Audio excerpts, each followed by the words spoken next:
Back again, people. What's going on, man? It's your boy Homesteady back in his house. Take a little swig of this water because we about to drop some hot fire with my boy Jordan Belfort. But if anything, man, I'm glad you guys are listening to the video, man, and checking me out. So let's do the annoying YouTuber stuff before we get into what Mr. Jordan has to say. So make sure you guys like, comment, and subscribe. Let's grow the channel so you can help your boy. And let's get this moolah. So, all right, let's talk about what I seen Jordan Belfort on Fox Business, and I listened to it, and I thought it was pretty interesting, man. So, let's see what he said. So, he was saying the best place to put your money is in the S&P 500. And if you guys don't know who Jordan is, what an S&P, don't worry about it, I got you. So, if you ever seen The Wolf of Wall Street, that was Jordan Belfort, right? That was like who the movie was based on. He was a stock guy who basically made a lot of money by selling penny stocks and, doing pump and dumps with people, driving the price all the way up just to bring it down, right? So now he came out, hit the streets. Now he's doing some, legal stuff. But I still look at the man like, even though he was hustling and scamming a little bit, man, he still know what he is. I still look at him with a lot of knowledge of what had going on. So the S&P 500, just in case you guys don't know, is basically just a mutual fund who basically just invests in the top 500 companies in the United States, well, in the world, really, and put your money in there. So instead of you guys individually going by Google or Facebook or I don't know, whatever company you want to put there, instead of individually buying it, you can get S&P 500 that invests into the top 500 companies, and boom, there you go. You got a piece of all of that action, right?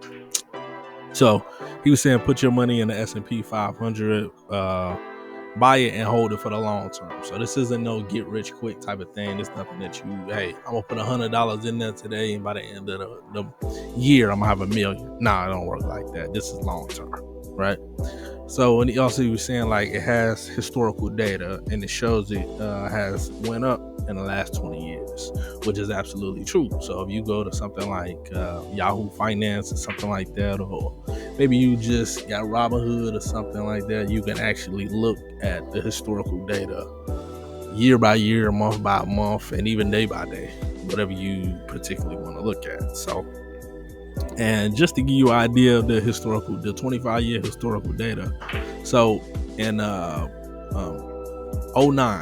2009, you can buy into the S&P 500 for, I don't even want to say this, hold on, wait, because we got to get us in the name of Jesus, right? The price was $666.79. So I didn't want to say the 666 part, but hey, you know what I'm saying? Throw some holy water on me, I'm good. So $666.79. That's what it was in 2009. Now in 2024, it's $4,818.62. Now, ladies and gentlemen, that is a 284.32% gain. Amazing, right? That's pretty good, right? And that's another thing he was saying, that S&P has no fees, and usually fees go to 1 or 2% per trade. That's if you hire an actual fund manager or wealth manager or something to do the trades for you, opposed to anybody else, and that's what they're gonna charge you, 1 or 2% per transaction, right? And Jordan Belfort also said you shouldn't be paying no fees on any type of investments that you're doing, because the fees that you pay is also messing up your profits as well, right? So he says, when you pay fees, man, he said it's not necessarily a bad thing to pay fees, but you should pay fees in this particular instance, right? You should be paying your electrician or your plumber, because it's like, hey, I can maybe fix my lights or my toilet, but who's going to do a better job? Somebody who's trained and somebody who's better at it, right? So what are you saying is, if you look at financial people, they always give out the worst results. No matter historical data has shown that wealth managers and all this stuff, they actually lose more than what they win. So he's not anti-paying fees or nothing like that, but when it comes down to financial stuff, you should learn it yourself, because all they doing is the stuff that you would do. So if you were going to lose money, you would be a little bit better if you lost the money than somebody else, right? So that's what he's saying, all in all.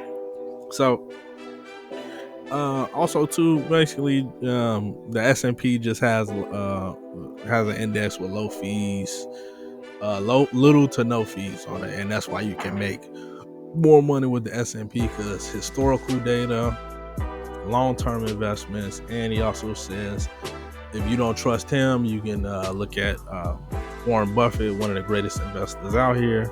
He's saying, hey, he puts his own wife's money in the S&P because that's pretty much a safe guarantee. And the only thing that's the downside is just his long term, man. When you think of financial stuff, man, you gotta think long term opposed to thinking like, hey, I'm gonna put some money in it and it is gonna double or triple or do whatever it do. It all takes patience. That's why you gotta invest very early so you can see more return as you get older. But that's pretty much it in a nutshell, man. Hey, but I appreciate you guys listening to this video, and we shall be back with another one. Take care. Peace.